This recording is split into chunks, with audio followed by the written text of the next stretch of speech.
So friends, ఈరోజు అయితే నేను గుట్టి ఫోర్ట్ ఎక్కడానికి అనంతపూర్ నుంచి వచ్చాను.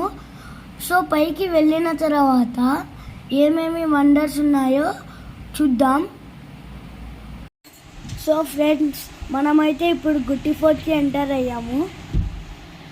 చూడండి ఫ్రెండ్స్, దాని పక్కనే ఒక శివాలయం ఉంది. సో మనమైతే లోపలికి వెళ్ళి ఎలా ఉందో చూద్దాం. సో ఫ్రెండ్స్, ఇదే ఫ్రెండ్స్ మెయిన్ ఎంట్రెన్స్. ఇలాగే 1 కిలోమీటర్ లోపలికి వెళ్తే గుడి ఇది ఫోర్ట్ వస్తుంది ఫ్రెండ్స్. 1 కిలోమీటర్ లోపలికి వచ్చాకైతే మనకు ఫిరంగి వెల్కమ్ చెప్తుంది. మేము మా ఫ్యామిలీ అందరం కలిసి దాంతో ఫొటోస్ దిగాము. సో నేనైతే ఇప్పుడు కొండ ఎక్కడం స్టార్ట్ చేశాను. నాతో పాటు మా mother also coming friends. So వీడియోలోకి వెళ్ళిపోదాము. నాకైతే ఎక్సైటెడ్గా ఉంది. దారి మధ్యలో ఈ చెట్టు ఎంత వెరైటీగా ఉందో చూడండి ఫ్రెండ్స్. ఈ చెట్టునే మీకు తెలిసినట్లయితే let me on comments. I am enjoying the beautiful nature. So friends, half of the కొండ మనము ఎక్కినాము. So see the overview. వెనకాల చూడండి ఫ్రెండ్స్ ఎన్ని బంగళాలు is there. So zoom the cameraman. There have a small temple friends. So చిన్న చిన్న houses కింద ఫ్రెండ్స్.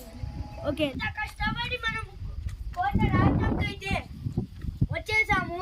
కోట లోపలికి వెళ్ళినాక మీకు మళ్ళీ వేరే పార్ట్ చూద్దాం. ప్లీజ్ ఈ వీడియోని సబ్స్క్రైబ్ చేసుకోండి.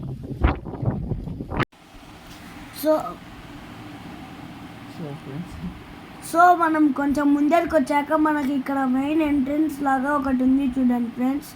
దాని లోపలికి వెళ్ళి ఏముందో చూద్దాం. ఇక్కడ చూడండి ఫ్రెండ్స్, ఒక బావిలాగా వాటర్ పర్పస్ మొత్తం ఉంది. అప్పట్లో రాజులు మొత్తం వాటర్ పర్పస్ మొత్తం దీంట్లోనే వాడేవాళ్ళు. సో అసలు కొండ మధ్యలో ఇట్లా వాటర్ ఉండేది మిరాకిల్ ఫ్రెండ్స్. అక్కడ సేనాధిపతులు ఉండేవారు. ఈ రాజ్యానికి సంబంధించిన వాళ్ళని లోపలికి పంపించేవాళ్ళు, మిగతా వాళ్ళని పంపించేవాళ్ళు కాదు.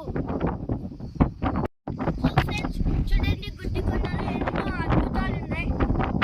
ఇక్కడ చూడండి ఫ్రెండ్స్, ఒక గెస్ట్ హౌస్ లాంటిది ఉంది. సో నాతో పాటు పరిగెత్తుంటే రావండి ఫ్రెండ్స్, చూసేద్దాం. రూమ్ దగ్గరికి అయితే వచ్చేసాము. లోపల ఏముందో చూద్దాం రా. సో ఫ్రెండ్స్, ఇదేమంతగా లేదు, ఒక డైనింగ్ హాల్ లాగా ఉంది. అప్పట్లో రాజులందరూ కలిసి ఇక్కడే డిన్నర్ చేసేలాగున్నారు. సో ఫ్రెండ్స్, ఇది చూడండి ఫ్రెండ్స్, మొత్తం ఎంత వండర్ఫుల్గా కట్టారో. అప్పట్లో ఇంజనీర్స్ లేనప్పుడు కూడా ఎంత బాగా కట్టినారు చూడండి ఫ్రెండ్స్. వాటి మిరాకిల్ కదండి ఫ్రెండ్స్. సో ఫ్రెండ్స్, ఇదైతే 3 సైడ్స్ ఒకేలా ఉంది. అప్పట్లో వాళ్ళు ఎందుకు యూజ్ చేసేవాళ్ళు అయితే నాకేం తెలీదు. మీకేమన్నా తెలిసినట్లుంటే please let me on comments. So friends, ఇప్పుడు మిగిలినది కింగ్ ప్యాలెస్ మాత్రమే. మేము అక్కడికి వెళ్దామని రెడీ అయిన వెంటనే సెక్యూరిటీ గార్డ్ వచ్చారు. వచ్చి టైం అయిపోయింది, మీరు ఇంకా వెళ్ళలేరు అని చెప్పారు ఫ్రెండ్స్. సో మేమైతే చాలా ఫీల్ అయినాము. నెక్స్ట్ టైం మేము ఇక్కడికి వచ్చినప్పుడు మళ్ళీ రీషూట్ చేస్తాము. ఉంటాం మరి.